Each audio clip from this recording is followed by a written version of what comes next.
मनोज जरांगे पाटील आज नाशिक जिल्ह्याच्या दौऱ्यावरती आहेत। ठिकठिकाणी त्यांचं स्वागत हे केलं जात आहे। जरांगे पाटील काय सांगाल? खरं तर भुजबळांचा बालेकिल्ला नाशिक म्हणातो, मात्र इथे तुमचं जोरदार स्वागत हे केलं गेलं आहे। आता सप्तशृंगी गडावर देखील तुम्ही आलेला आहात, काय देवीकडे मागणी? त्याचा बालेकिल्ला कोणी सांगितलं तुम्हाला?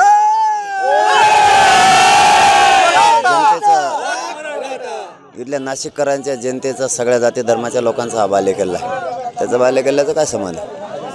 देवीच्या दर्शनाला आहे, काय देवीकडे प्रार्थना आहे, काय मागणी आहे? वापस येताना सांगतो काय मागणं करायचं, पण मागणं तरी किती दिवस करावं? यांना सरकारला कोणी जरी सांगितलं त्यांच्यात बदल होत नाही, त्यांना जनतेनेच बदल करावा लागतो आणि तो जनतेने केला आहे। मात्र आम्ही देवदेवतांचा आशीर्वाद घ्यायला येतो आणि येत राहणार आहे।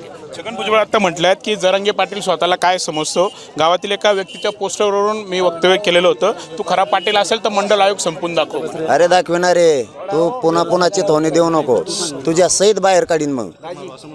तसलं चॅलेंज मला देऊ नको तू।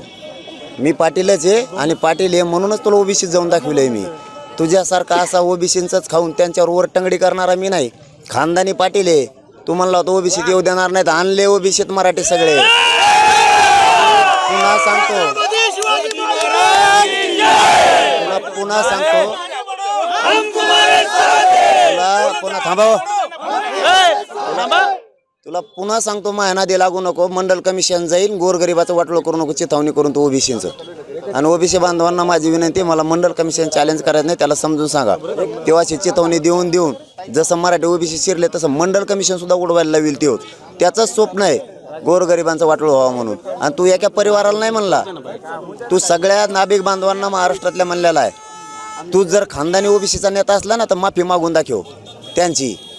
सगळे सोयरे हा शब्द कायद्यात नाही असं ते म्हणताय, त्यासोबतच वेगळं आरक्षण देण्याचा कायदा हा 15-16 तारखेला केला जाणार, अधिवेशन पार पडणार असं ते म्हणतात। आणलं सगळे सोयऱ्या कायद्यात नसला तरी कायद्यात आणलाय। तुला 16 तारखेला दिसन ओबीसी आरक्षणातच मराठी सगळे सोयरे म्हणून आरक्षण घेणार। आरक्षण मिळेल असं म्हणतात। अरे वेगळं पण मिळणार आहे, ज्या मराठ्यांना हे घ्यायचं नाही ते सुप्रीम कोर्टातला पण टिकणार आहे। आणि हे सुद्धा आरक्षण सगळ्या सोयऱ्याच्या माध्यमातून घराघरातला मराठा आरक्षण घेणार आहे। दोन्ही आम्हीच घेणार आहेत, शेतकरी आम्हीच, कुणबी आम्ही, मराठी आम्हीच। चॅलेंज करू नये असं जरांगे यांनी म्हटलंय। कॅमेरामॅन मयूर सह प्रांजल कुलकर्णी, एबीपी माझा, नाशिक। एबीपी माझा, उघडा डोळे बघा नीट।